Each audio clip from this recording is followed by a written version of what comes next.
এক রাজার এক যুদ্ধবাজ হাতি ছিল। সেই হাতিটি প্রত্যেকটা যুদ্ধে রাজাকে বিজয় এনে দিত। এক সময় সেই হাতিটি বুড়া হয়ে গেল। রাজামশাই সসম্মানে ওই হাতিটিকে এক জায়গায় আরাম করার জন্য ছেড়ে দিল। একদিন ওই হাতিটি পানি খেতে যেয়ে দিঘির কাদার মধ্যে এমন একটা জায়গায় আটকে গেল যেখান থেকে বের হওয়া ওই হাতির জন্য একেবারে অসম্ভব। এদিকে হাতির এই খবর শুনে তো রাজার কলিজা নাড়া দিয়ে উঠল। কি করা যায়, কিভাবে ওই হাতিকে ওই কাদার মরণ ফাঁদ থেকে মুক্ত করা যায়?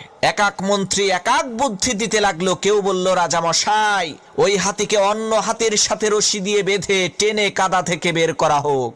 কেউ বলল, শত শত মানুষ দিয়ে টেনে বের করা হোক। এক একজনের এক এক বুদ্ধি, কিন্তু কোনো বুদ্ধিতেই হাতিকে কাদার মধ্য থেকে বের করা যাচ্ছে না।